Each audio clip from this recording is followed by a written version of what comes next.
ना सुनाई पड़े, छूट जाता बीट हमर पब्लिक साउंड करे।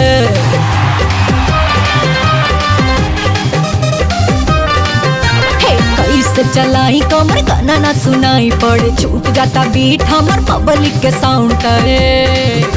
मुजफ्फरपुर के खाटी नचनिया बानी हाई भाई,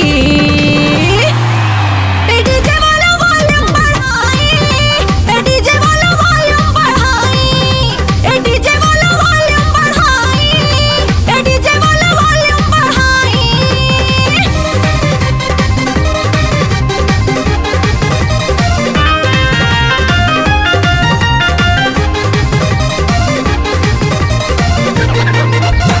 मौसम हॉट बना द, गाना भोजपुरिया बजा द।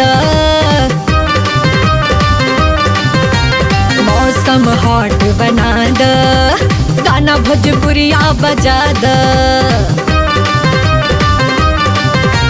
हीरो पवनवा के फैन एजा बाड़े, लॉलीपॉप गाना बजा द। आइल बानी मनोरंजन करे, ऐसे ना जिया छछनाई, ऐसे ना जिया छछनाई नाई। डीजे वाला वॉल्यूम बढ़ाई, डीजे वाला वॉल्यूम बढ़ाई, डीजे वाला वॉल्यूम बढ़ाई, डीजे वाला वॉल्यूम बढ़ाई।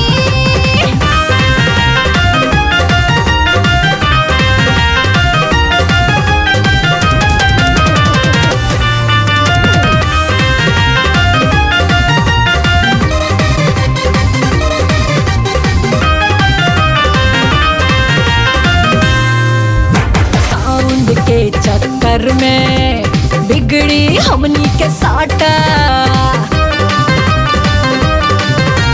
साउंड के चक्कर में बिगड़ी हमनी के साटा। अचक में लाग जाई सुन साउंड वाले भाई, मार दी ही गुस्सा में चाटा। इस जगह पे करब आज रस लीला, डिस्को लाइट जलाई, डिस्को लाइट जलाई जलाई।